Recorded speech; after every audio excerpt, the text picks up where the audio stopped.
Welcome to episode 4 of the Branigan Communications podcast. On today's episode, we talk to Anna Argyropoulos, who is a yoga teacher here in Milwaukee. Grace Gregg and Paige Pitchler discuss her history, teaching yoga, and some of the general benefits of yoga in the business world in a corporate setting for people who sit in offices all day long. You can find the Branigan Communications podcast on all major podcast platforms, Apple Podcasts, Spotify, Google Podcasts. So please find us, rate, review, subscribe, download, comment, and enjoy the episode.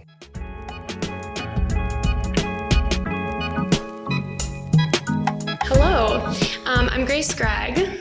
My name is Paige Pitchler. And we're your BC podcast hosts for this week. Today, we have the pleasure of interviewing Anna Argyropoulos, Branigan Communications yoga teacher, and she also teaches elsewhere. So welcome, Anna. Thank you. Thanks for having me. Yeah, thank you so much for being here. So I guess we can just get started by first off telling us what first drew you to yoga. So my yoga story is kind of crazy. When I was 8, my mom brought home a yoga book from the library. And so we started learning yoga like in our living room. Like together? Uh-huh. Yeah. I went to like a miserable birthday party. I was the only girl in a birthday party of all boys. And I like came home in tears. And my mom was like, I just got this book from the library. Do you want to do yoga? It might make you feel better. Oh my God. And so like weirdly for an 8-year-old, like I did that, but then I decided, so it was Bikram, which is like a set series. Mm-hmm. I taught myself the entire Bikram series. The whole 90 minutes? Yeah. And we didn't know back then that it was done like, in a hot room. Yeah. So I just like put out a beach towel in my bedroom and like did the whole series. I did like, and like looking back on that, I'm like, I have no idea how at like 8, 9 years old, so anyway, I've had a long history with yoga. And then when I was in high school, I got out another yoga book, and that was the Ashtanga series, which is also a set series. And taught myself that and practiced that in my bedroom. And then when I went to college, did some yoga classes with my friends. And then I was a performance major. So I sang and danced and acted. And so I moved to New York like all actors do. And there was a ton of yoga there. So that's when I started going to studios, which is like the early 2000s, because I'm kind of old. And that was when Madonna got really into yoga. Yeah. Yep. And a lot of people have that. Like when she started doing it. And so was Madonna, did she impact your decision? I mean, it's funny to say, but like everybody was going to classes because they wanted like to look like Madonna. And there were a couple of, super famous yoga studios in the city, and you would go like Jivamukti was this studio kind of on the near Union Square, and you would just see like tons of famous people. You'd be doing yoga next to Parker Posey. So it was like really weird. That was kind of how I grew up in the yoga scene.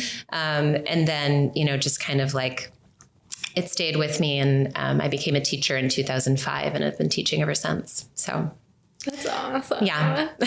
I'm curious because you said you learned from a book. Yes. And now that I'm learning like from books and teacher training, but also like that just doesn't happen anymore. Like people have said we had to go to the library and check out CDs and check out books. Like I just can't imagine learning that way. Was it like harder, or was it more like introspective? Because I feel like there'd be some really good like advantages of that kind of a practice that I haven't experienced because I'm a little bit younger. Yeah. I think that in a way, what that set up for me really nicely is that I'm super comfortable practicing on my own. Right. And always have been. The first time I went into a group yoga class in New York City, there were things happening there that I had never seen, like handstands. And it was almost like I didn't know what I didn't know.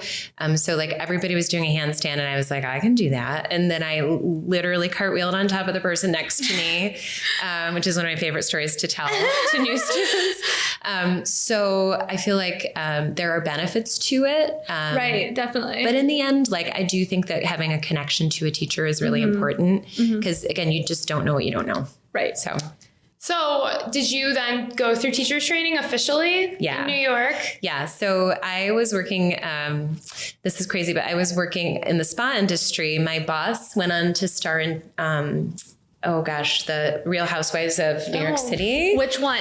Are you joking? No, I'm not joking. No, Ramona?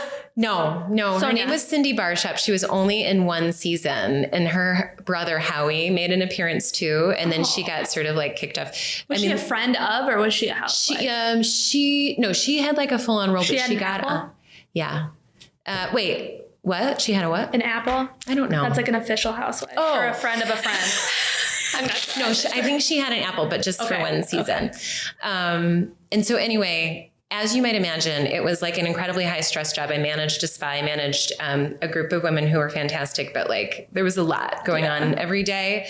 And there was this great yoga studio that was like just around the corner called Laughing Lotus.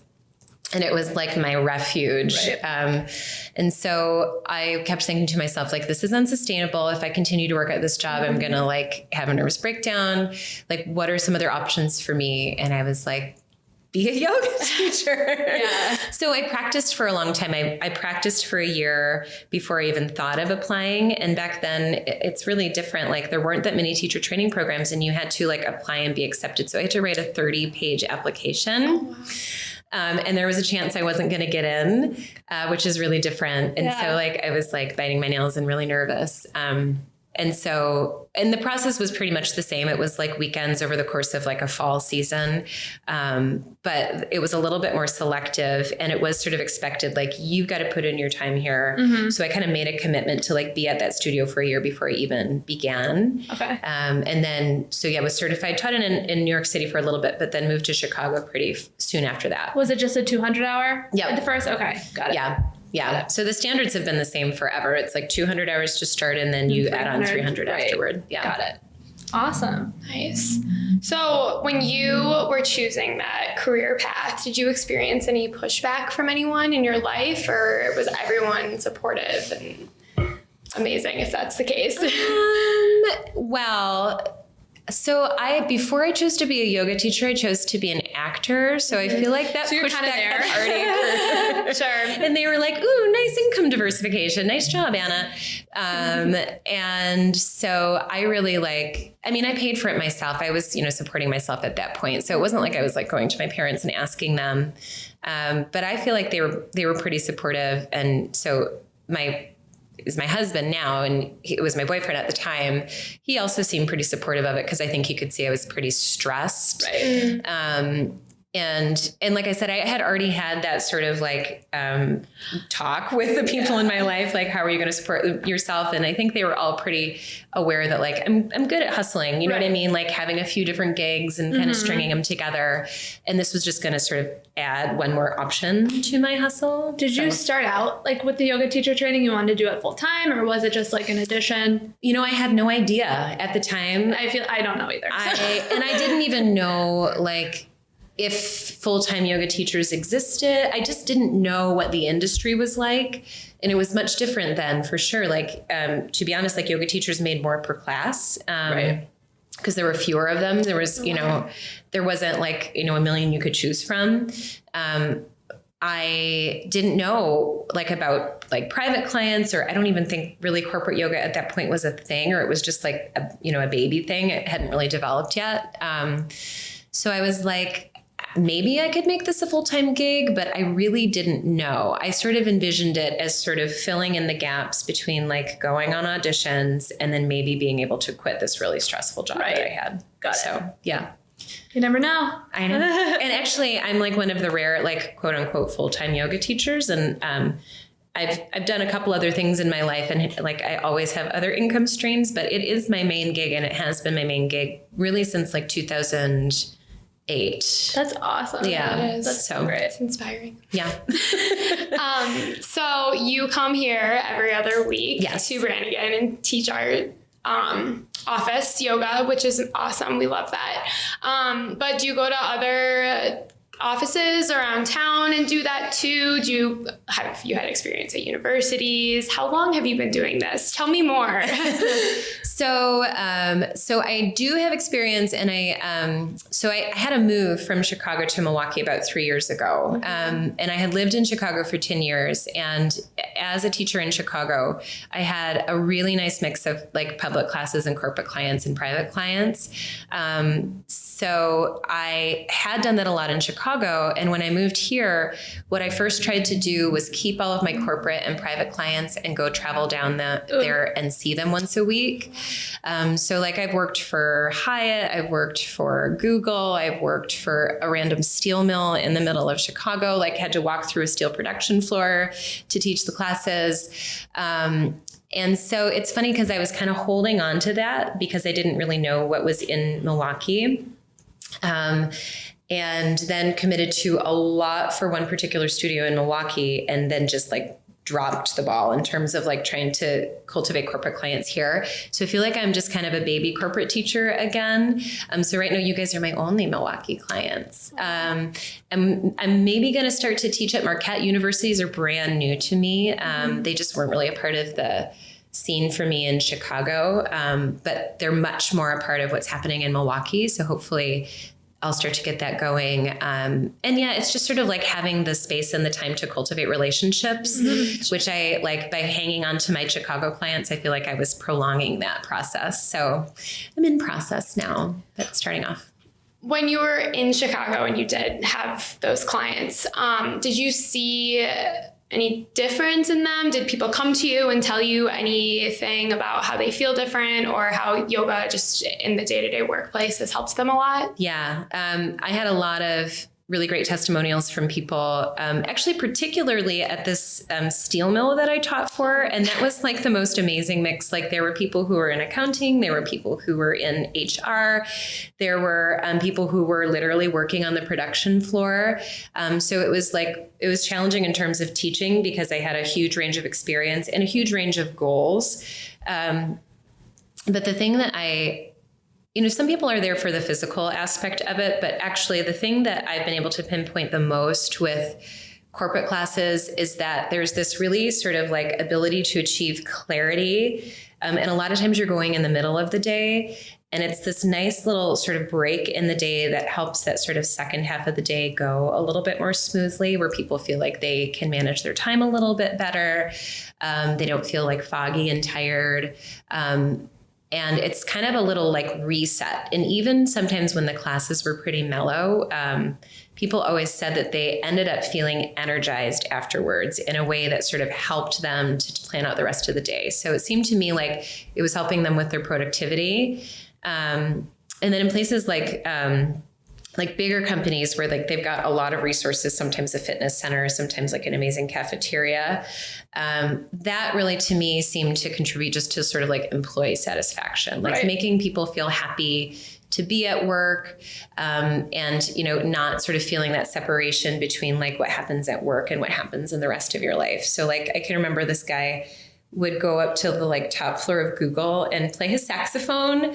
And then, so he'd be finished up practicing his saxophone and then would like come over to the yoga class that we were having. And they were like, they just like us to do what we love. So it like doesn't feel like we're too far away from that when we come to work, which I think is really cool. It's really important. Yeah. I think. Yeah. And it's also just changing in general right now. Yeah. Like companies are starting to get that it's really important to kind of blend the two and to make it just a better experience overall, rather than, like you said, like the cut and dry between work and like real life.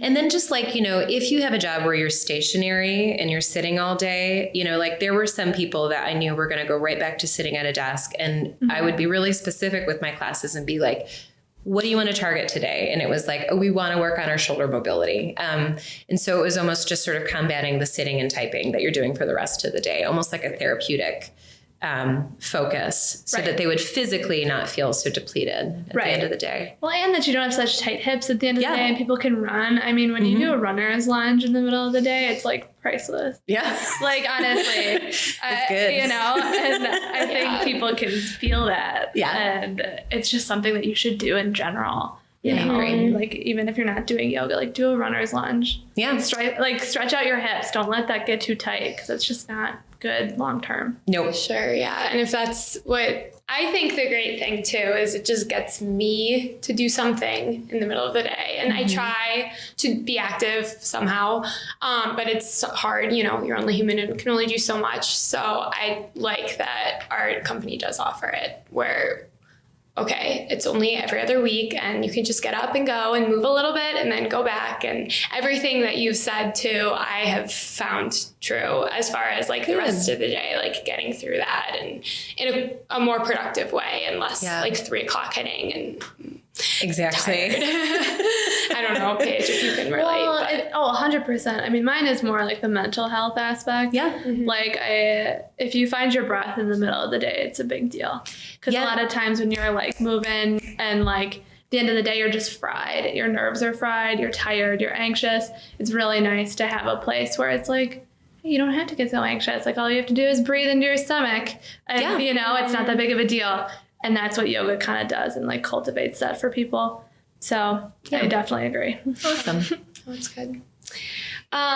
So you came from New York to Chicago to Milwaukee. Yes. And how you've obviously seen a lot of different cultures and yoga cultures in different cities. What do you think about the Milwaukee culture or the Milwaukee yoga scene? Is it growing? What do you think about it? I have really enjoyed the shift from Chicago up to Milwaukee for a bunch of different reasons. I'm from the Midwest, but I'm from Detroit. And when I lived on the East Coast, I was like, everybody's mean.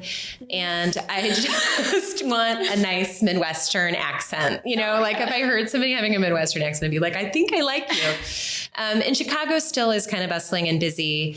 And I just like immediately when I started to come and teach yoga classes in Milwaukee. So for a whole year, I actually came up on the weekends. We had a little rental property that we were using as an Airbnb during the week. And then we would stay there on the weekends. So I would teach while I was up here. It was like the most special part of my week because I just feel there's a lot of sort of like intentional community here. I don't know if it's because it's cold and like people like you need to have friends and things to do, but I had felt much more of this sort of welcoming community oriented vibe.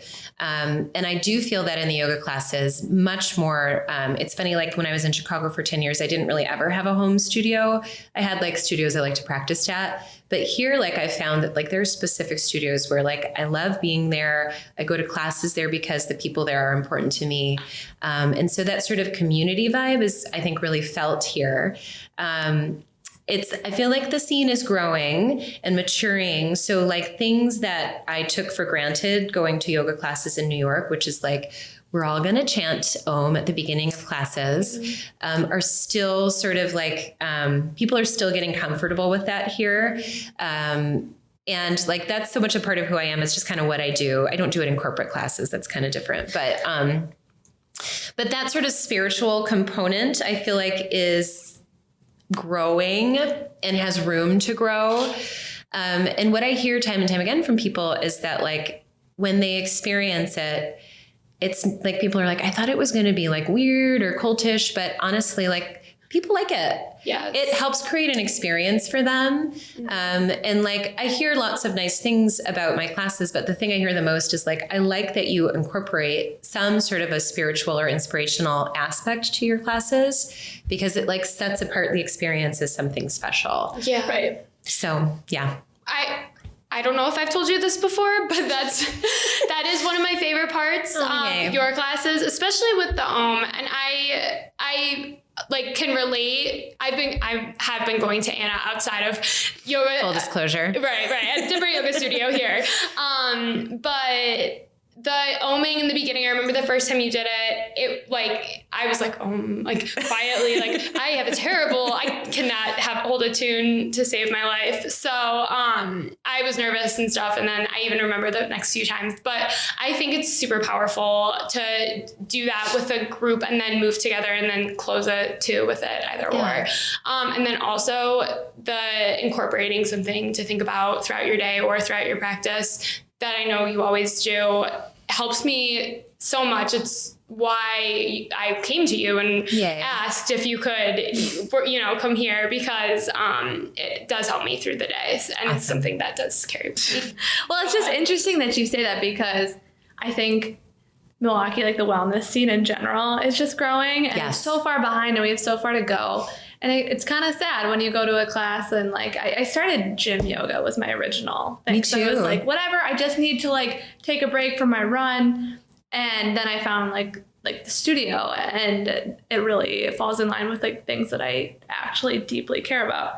And it's just funny how you'll find it when you need it, Totally. And I think that gradually people will kind of open to it once they're ready. And you're right, I think it's getting better, but sometimes it's like, come on. Like, it's not a big deal. Yeah. like it's relax. Shanti means peace. Like, you can handle it. It's gonna be okay. It's just Sanskrit. So, exactly. It's literally just a different language. It's not a spell. But that's so funny that you say that. Yeah. I agree. And I hope that it'll get better. And I hope it will. And I think we're moving like gradually. Why don't you think that maybe that's here yet? I don't know if it's just like with the smaller cities. Sometimes you have that more of a kind of a conservative or slow to adopt change. I mean, I wouldn't say that Milwaukee is a conservative city, but when you compare it to a city like New York or Chicago, it's a little bit smaller and maybe a little bit later to embrace change. And I really just feel like it's, there were places where yoga sort of started to become popular, and that's really the coast. So like East Coast, West Coast, LA, New York. And then it sort of gradually filled in, and certainly like people were doing yoga in all of those cities, but in terms of its popularity, and as it gets more popular, then it just gets sort of richer. So like you might start with gym yoga, right? And then when you sort of like grow beyond that, you search for something more. And so, it's just like, I feel like it's just sort of like that slow development from the coast in, and it will come with time as people sort of grow in their practice, which is going to happen, and want more. Right. And it becomes more accessible that way. You know Totally. what I mean? Like once more and more people have access to places that are doing things like this, and they get over the initial uncomfortable, first class, and kind of let it go. Because I mean, any new class you take, you're going to be uncomfortable in the beginning because you're not used to the flow. You're not used to it. It just happens that way. And you might as well be uncomfortable twice and then be more comfortable the next time when you throw in the in the different flow. Yeah. So no, I totally agree. And I think, like I said, once people, it's really interesting that you said once their practices grow, because you outgrow some practices a lot of times. You do. And you need something a little bit deeper. And that's so true, because a lot of people in Milwaukee haven't been practicing that long. No. So as that keeps going, that's really interesting. Yeah, it'll come. It's just like, stages of your development. So, yeah.